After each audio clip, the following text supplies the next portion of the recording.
Good afternoon, guys, and welcome to the podcast. I'm really delighted about today's guest, Khairy Varre, and she's had a global experience and she's a trusted advisor to high growth founders. She's also advising, and today she's going to talk about how to stand out with artificial intelligence. And I'm really happy to have her on the show. Khairy, welcome. I'm super excited. Thanks for having me, Chris. Yeah, briefly, I know you've been everywhere, so talk about that journey and how it led you to what you're doing now. Yeah, absolutely. Currently, I am a business strategist. I'm also the co-founder of a consulting firm called AI District Consulting, which is really focused on putting the human first as we're AIifying all the things in business, right? So it's for business owners, and I've been working with business owners since I finished my master's back in like 2008. And I've been a consultant since then. I've done it in Canada, where I lived for a long time. I'm doing it here from Portugal now. And what I've seen over the past couple of years, especially as I've worked with high growth founders, like who are scaling very quickly, was that they were starting to face problems and trying to solve them the old way and trying to solve them with the same mindset that they had before. And what I knew just from being a systems person, a project management person, working always with a ton of variables, was that what they were facing were not problems that they knew about. And a lot of time it was because the whole world is shifting because of AI. So from my days in corporate, where I was in boardrooms and I was talking about how do you manage and deliver really high profile projects, 50 million to 6 billion was the range back then, to then when I pivoted in 2018 and started working with smaller businesses because I wanted to bring them those timeless business principles big organizations had so that they could succeed as well. And now I'm seeing this other huge pivot that's happening for small businesses. So I'm on a mission to help them survive and thrive in this big pivot that we're all facing. Yeah, and it's interesting. I think one of the biggest challenges that founders face is hitting that product market fit, and then after that, it's navigating the scaling phase. Let's talk about designing for the AI economy and what founders need to shift now. Yeah. So no, this is a really good question. And part of it is strategy, but a huge part actually before strategy is a way of thinking. The way that we need to think about utilizing AI is very different from what we had, which we call digital, which is soon going to become very analog. The way of thinking when you're utilizing AI is so different. I was doing a talk yesterday to a group of business owners, and what we spent time on, the first thing I did was show them what is actually already possible with AI, and their minds were blown. Most people are just thinking about Chat GPT, etc. And I was showing them how they could literally regain hours. I regain 50 hours of my week every single week utilizing AI tools. I show them that piece because I feel like that's the first thing that business owners need to do right now is to reclaim their time so they can think. They don't have time to think, most of them right now. They're just running and running in the same problems like hamsters. I know because I'm also a business founder and I know that the struggle of it. The first thing that people need to do is to claim time back for themselves and their teams so they actually have time to think and they have time to learn because all of this is new and it's changing extremely fast. So that's like the first thing. The second thing that I really encourage people to think about is there are pieces. Now, once you have time to think, okay, there are pieces that AI cannot replicate. And there are pieces that newcomers in your field, in your industry cannot replicate because it used to be that somebody needed several months to build a business similar to yours. Now they need 24 hours.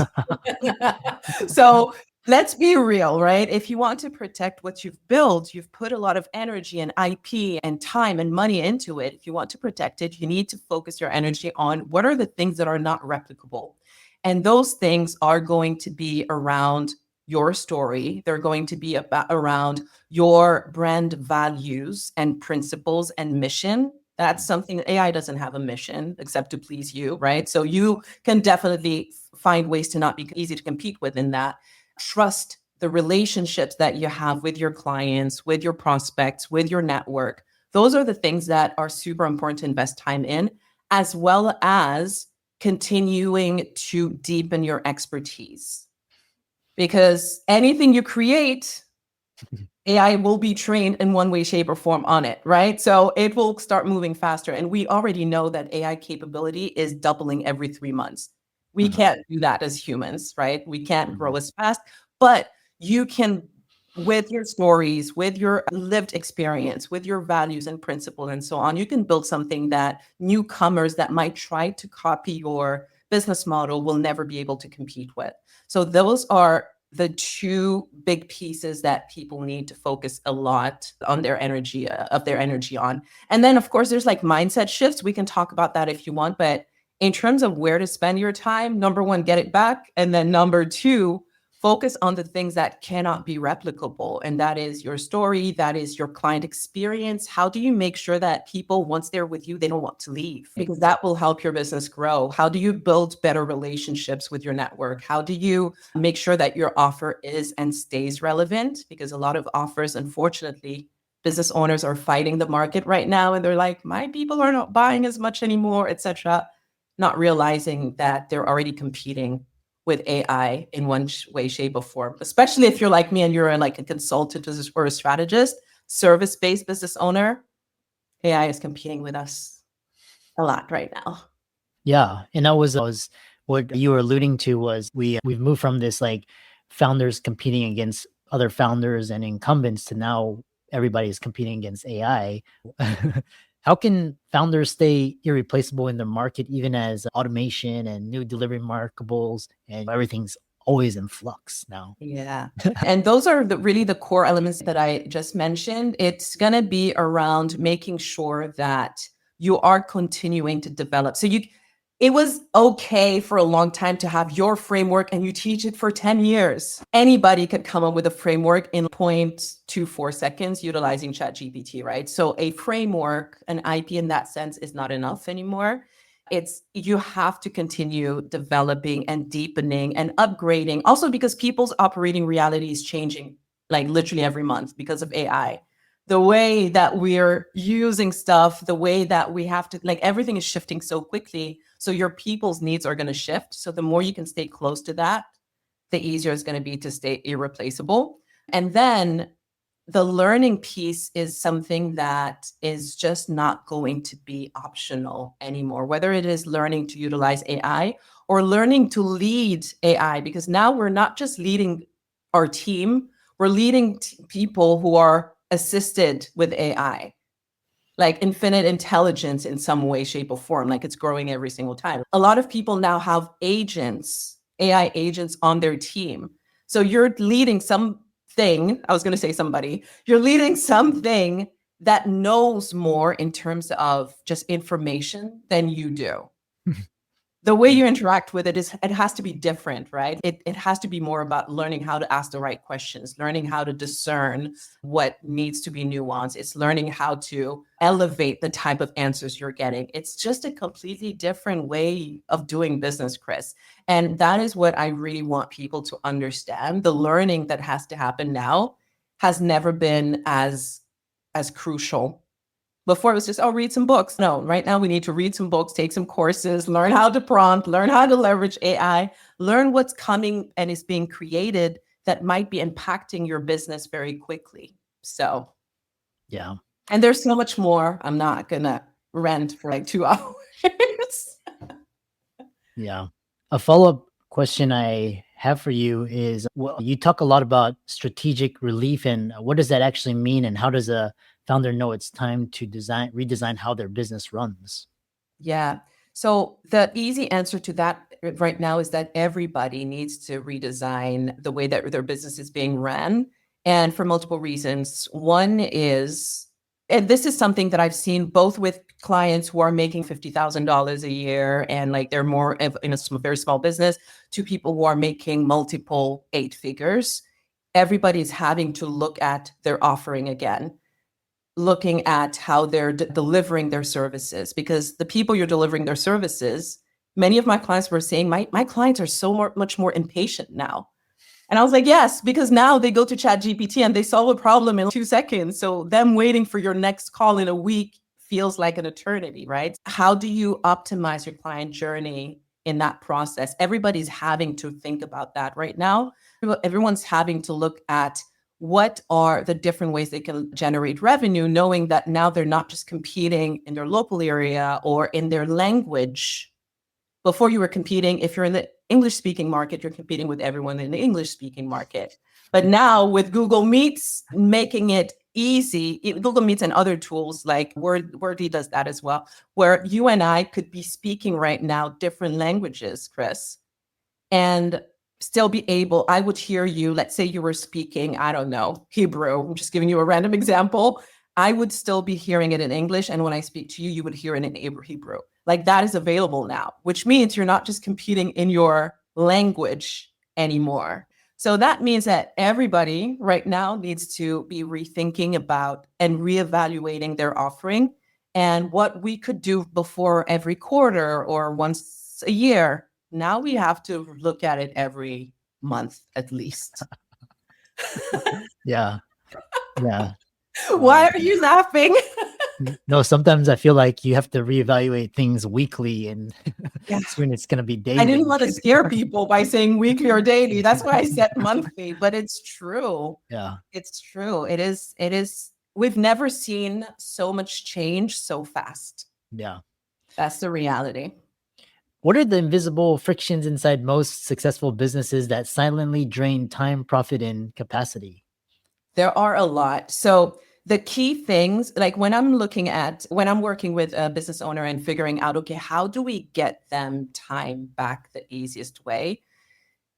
There's number one, a lot of things that people are doing or their team members are doing that are already repetitive. And we already know what the outcome is, right? But we're stuck in doing it over and over instead of automating or instead of finding a tool that does it. So that is like the first thing and the easy thing. The other type of friction is the stuff that we're just used to correcting so much. For example, you have a team member, they've been with you for so long and they're amazing, but you have to go and correct what they do every single time. And it takes you at least a half hour a day. Yeah. That's a type of friction that we get to a point where we tolerate for so long that it's just become normal, right? And it drains a lot of time. So maybe that person should just be in a different seat. Maybe they should not be in the business anymore. Maybe they should be retrained on certain things, but that is a huge friction point. Another really big friction point is in the client servicing. Right now with AI tools, I see business owners delivering their service the old way where, like, for example, there's somebody that I'm about to work with. There is a point in her customer journey that takes her so much time because she has to give so much feedback to her clients. She has to correct things. And a lot of clients don't do that specific step because it takes a lot of time, right? It takes for them to sit down and brain dump a whole bunch of things so that she can help them further. And what we were looking at is how do we utilize AI so that it's so easy for her clients to get this done within 5-10 minutes instead of 2 days.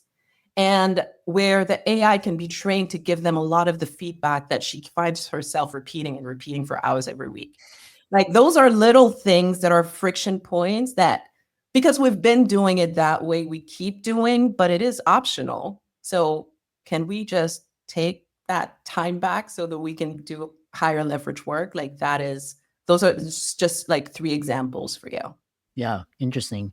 Because I was having lunch with my colleagues the other day, and you pointed out something very interesting is he's built systems and processes, but he's always complaining that his company still needs him. What's going wrong there? So it's a little bit harder to give a one-prong answer to this without knowing the full context. But typically, and especially when it comes to AI now, a lot of the changes and a lot of the innovation, instead of being top down, will have to be bottom up because it's the doers that are in the weeds of the things. So the role of the CEO, instead of bringing the system or the COO or the CTO, whatever, instead of being like, this is the holy grail of system that we need to use here, let's bring it in and implement it, will be more of an orchestrator where they're looking at individually processes and individually in terms of people. What are you doing? Where is the inefficiency? How can we automate AIify this part? So bottom up. and then elevate it, right? So people are just going to find that it's much harder to bring at the top and disseminate. And it's going to be much more effective for the people who are doing the work to work with them individually so that you can build a strategy that goes from the bottom up. Yeah. I know we have around 5, 7 minutes remaining. The other question is how do founders go from feeling like they have to fight to survive to actually just where they're at a point where they can get strategic clarity and relief? How do they go to that place? Yeah. Speaking with thousands of business owners every year, like honestly, I've trained so many of them. It's always the same thing where they feel like they're drowning in terms of their time. They barely have enough time to do the stuff, yet alone to think. Yeah. And in order to be able to be strategic, they need the thinking time. And that's always the first thing that gets sacrificed. I've seen many people be like, I booked it, Irene. I promise I booked it. I started, and 1 hour in, like I had all these fires and team pulling me back in, etc. The first thing is figuring out ways to remove the stuff that drains their time. There is no way around it. Time is and attention on the right things is like going to be the most important thing that business owners can leverage right now. So if you want to be strategic, if you want to have the bandwidth to protect and to grow your business in a time where everything is shifting so fast, get time back for yourself and for your team. In some cases, it might mean some really hard conversations with some team members who should not maybe be on your team anymore, or who are drained, or clients. Some clients need to be fired because they're draining so much of your time. But like do a time audit, figure out what is draining your time, what is draining your team's time. When you do it with your team, you're going to be very surprised in some cases what you discover. They might be working on stuff that's not even relevant anymore. They might be taking 5 times the amount of time that you think to work on certain things, right? How can you liberate your time and their time so that you have the bandwidth to be more strategic? And then from there, I would utilize that time to focusing on a couple things. Number one, learning. Mhm. Number two, optimizing your client journey, from them being a prospect all the way to them working with you, because those are the things that are going to protect at least what you currently have. And then with strategy, you can go from there. Yeah. Final question is, sounds like how do founders go from to this point of because you talked about these invisible frictions and things getting heavier. What's the first step to make it feel lighter again, regain that momentum and get back on track? Yeah. The first thing that I always like to ask founders, aside from doing the time audit that I just talked about, I think that just gives us a lot of, it's always surprising what we find. Let's just put it that way. And then it's identifying what are the workflows that are currently draining the most energy, either because they're slow or they're creating a lot of errors, because Mhm. errors are like a huge friction point because you have to go back and fix them, which is costly in time and money. So slow errors, or they're generating just low quality compared to what you really envision. Because again, when we're in the weeds, we take our standards and put them right here just to survive instead of where we want it to be. So in order to start making things light, know where your time is going so you can start reclaiming and then solve the problems. One of my core principles from Ray Dalio, actually, I stole that from him, is identify and don't tolerate problems. Problems will eat up every resource that you have if you tolerate them, right? So Mhm. that is the first thing that starts making things feel much, much lighter. And being all of those hard decisions and hard conversations you have on your mind right now that are frustrating to you and you're not having because you don't feel like you have the capacity or you don't want to deal with it, have Mhm. them, whether Yeah. it is at home, whether it is with your team members or with certain clients. Hard conversations that people are avoiding are a huge factor of why they feel like everything is so heavy. How can people contact you and learn more from you? And I know you're also a host of your podcast. How can they check Yes. you out? Yeah, so I would actually say that is the best way to connect with me. I'm Mhm. Khairy Varre on all social. For some reason, it looks like there's only one that's been created so far in this universe. So Khairy Varre on all socials. And my podcast is the Mastery Matrix podcast, and I would Mhm. love to have you on there. Excellent. Thanks so much. And I really enjoyed this conversation and keep up the great work. Thank you so much, Chris.